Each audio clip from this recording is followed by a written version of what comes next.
أعوذ بالله من الشيطان الرجيم. بسم الله الرحمن الرحيم. إن الحمد لله نحمده ونستعينه ونستغفره ونعوذ بالله من شرور أنفسنا ومن سيئات أعمالنا. من يهده الله فلا مضل له ومن يضلله فلا هادي له. أشهد أن لا إله إلا الله وأشهد أن سيدنا محمدا عبده ورسوله الذي لا نبي بعده. اللهم فصل وسلم وبارك على سيدنا محمد وعلى آله وأصحابه ومن تبعهم بإحسان إلى يوم الدين. أما بعد فيا عباد الله، أوصيكم ونفسي وإياي بتقوى الله وطاعته لعلكم تفلحون. وقال الله تعالى في القرآن الكريم: أعوذ بالله من الشيطان الرجيم. بسم الله الرحمن الرحيم. واعلموا أنما أموالكم وأولادكم فتنة وأن الله عنده أجر عظيم. وقال في آية أخرى: يا أيها الذين آمنوا اتقوا الله ولتنظر نفس ما قدمت لغد واتقوا الله إن الله خبير بما تعملون. صدق الله العظيم ونحن على ذلك من الشاهدين والشاكرين والحمد لله رب العالمين. Ma'asyiral muslimin sidang jemaat rahimakumullah, segala puji hanya milik Allah Azza wa Jalla yang telah menciptakan alam semesta ini dan seisinya. Bersyukur kita kepada Allah Subhanahu wa taala sampai pada hari ini, tepatnya pada tanggal 13 Muharram 1446 Hijriah. Allah Subhanahu wa taala masih terus memberikan karunia dan nikmatnya kepada kita semua. Di antara nikmat yang paling utama adalah nikmat iman dan nikmat Islam.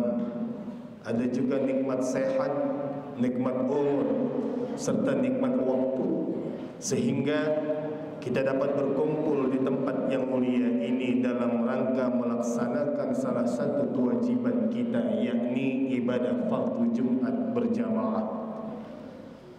Salawat dan salam kepada junjungan kita Nabi besar Muhammad sallallahu alaihi wasallam.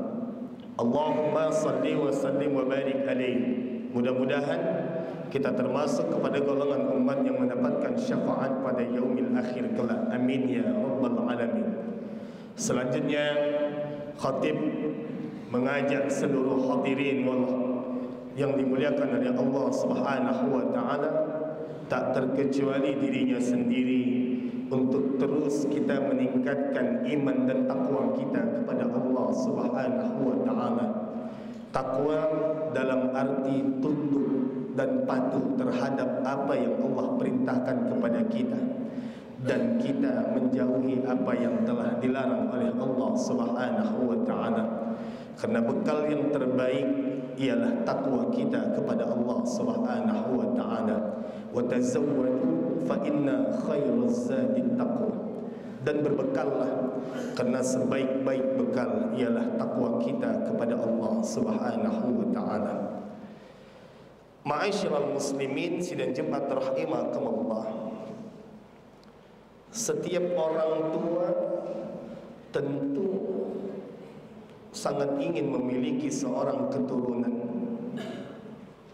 karena anak merupakan karunia yang besar yang Allah berikan kepada kita.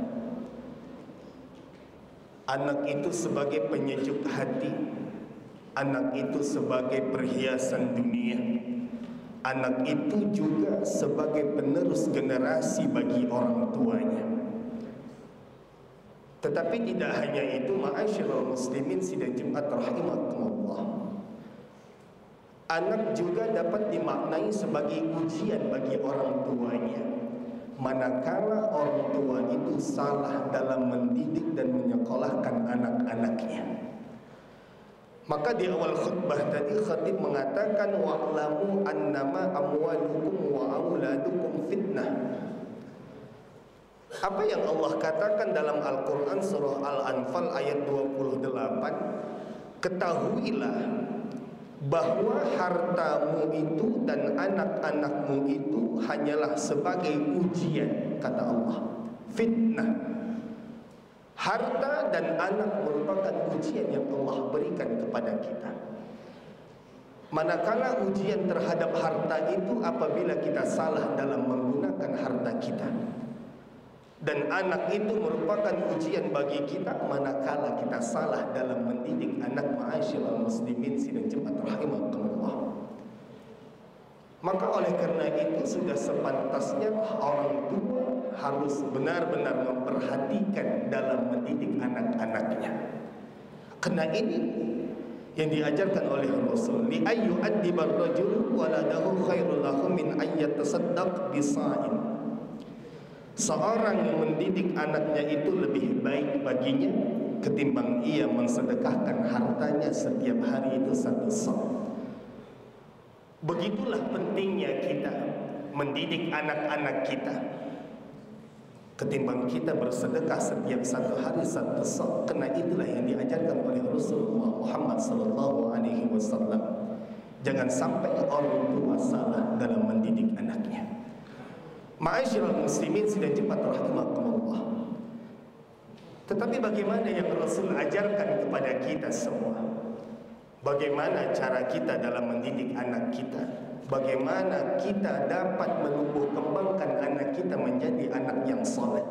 Tentu setiap orang tua menginginkan, mengidamkan, mendambakan seorang anak yang dididik sesuai dengan didikan Rasulullah Muhammad sallallahu alaihi wasallam.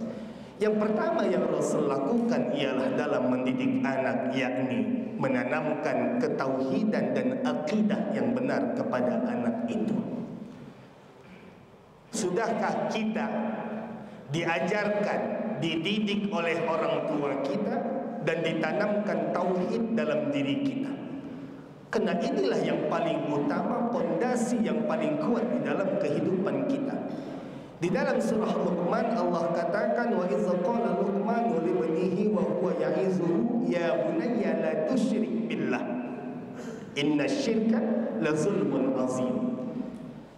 Ketika Luqman berkata kepada anaknya dan ia memberikan pelajaran kepada anaknya, wahai anakku, ya bunayya la tusyrik billah, jangan pernah kau syarikatkan Allah Subhanahu wa ta'ala.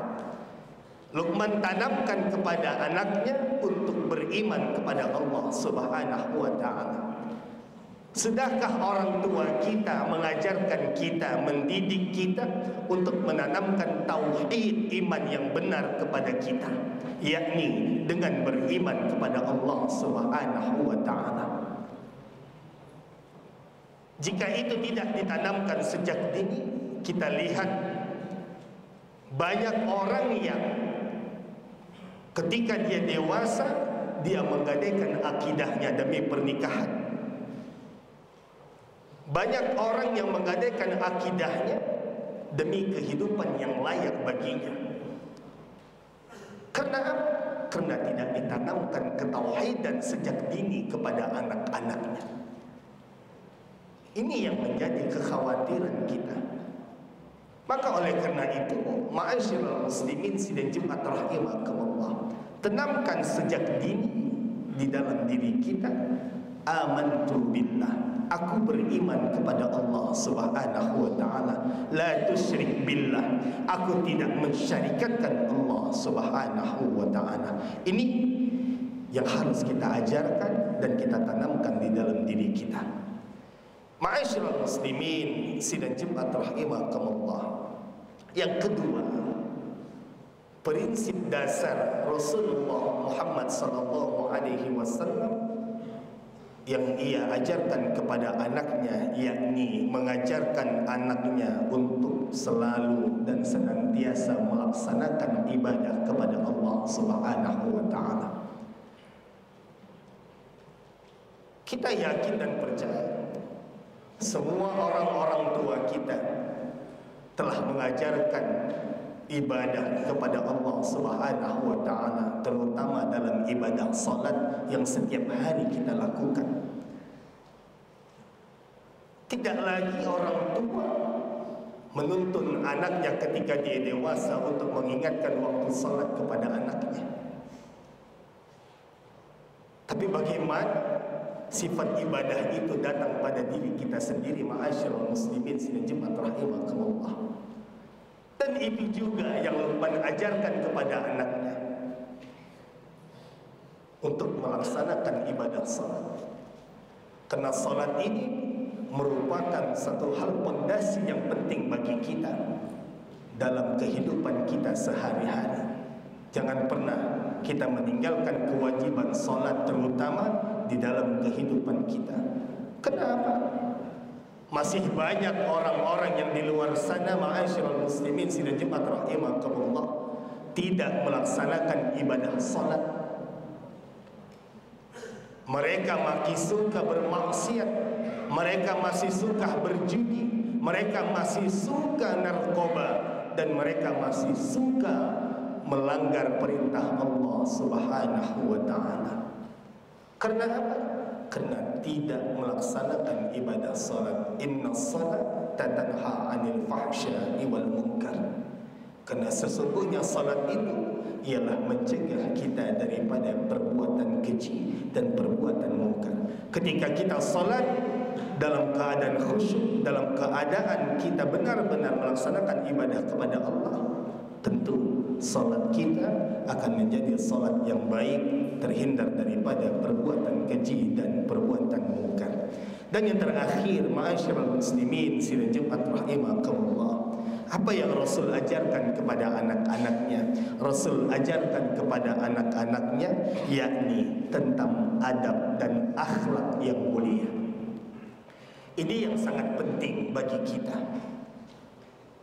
Banyak sekarang anak tidak lagi takut kepada orang tua, bahkan kepada guru yang mendidiknya. Al-adabu fawqal ilmi. Percuma ketika ilmu kita di atas, tetapi adab kita rendah. Karena adab merupakan paling tinggi di atas ilmu kita. Kita diajarkan untuk bertingkah dan beradab yang baik. Di dalam hadis Rasul dikatakan, "Mana hala walidun waladahu afdalu min adabin hasan." Tidak ada pemberian orang tua, terutama ayah, yang lebih utama kepada anak-anaknya melainkan pendidikan tata krama atau adab yang baik. Orang tua tidak harus memberikan rumah, memberikan mobil, memberikan motor, tetapi lebih utama orang tua kita memberikan adab ataupun akhlak yang mulia kepada kita. Setelah adabnya terdidik dengan baik, setelah akhlaknya sudah baik, silakan. Apa yang mau diberikan orang tua kita kepada kita? Berapa banyak kasus orang tua yang dibunuh oleh anaknya, dibakar bahkan karena tidak adanya pendidikan adab atau akhlak dalam dirinya. Banyak yang Allah berikan kisah kepada kita. Coba lihat bagaimana kisah seorang Kan'an, anak Nabi Nuh alaihi salam, yang tidak patuh kepadanya.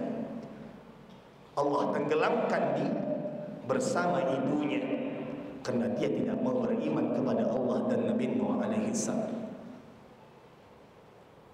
Banyak contoh-contoh peristiwa seorang anak durhaka kepada ayah dan ibunya. Maka oleh karena itu, kita yang sudah ditanamkan adab, kita yang sudah ditanamkan akhlak, mari kita tunjukkan yang sudah diajarkan kepada kita untuk selalu kita taat kepada Allah dan patuh kepada orang tua kita. Karena itu adab merupakan yang paling tinggi di atas ilmu. Inilah 3 hal yang Rasul ajarkan kepada anak-anaknya, yakni menanamkan tauhid, mengajarkan anaknya beribadah, dan mengajarkan kepada anaknya tentang adab dan akhlak yang mulia. Karena Rasul adalah contoh suri tauladan yang baik bagi kita. Laqad kana lakum fi Rasulillah uswatun hasanah. Rasul itu merupakan suri tauladan yang baik bagi kita. Mudah-mudahan kita dapat meniru apa yang telah dibuat oleh Rasul. Rasul seorang adab dan akhlak yang baik, Rasul ibadah yang taat, Rasul tauhidnya yang baik. Maka itu yang harus kita tiru di dalam kehidupan ini. Mudah-mudahan kita semua yang hadir, jamaah hadirin sidang Jumat rahimakumullah, dapat mendidik anak-anak kita dengan baik, dan anak-anak yang dididik menjadi anak yang saleh dan taat kepada Allah dan kepada orang tuanya. Barakallah li wa lakum fil Qur'anil azim, wa nafa'ani wa iyyakum bima fihi minal ayati wa dzikril hakim, wa taqabbala minni wa minkum tilawatahu innahu huwas samiul alim. Aqulu qawli hadza wa astaghfirullah li wa lakum wa lisairil muslimina wal muslimat wal mu'minina wal mu'minat fastaghfiruhu innahu huwal ghafurur rahim.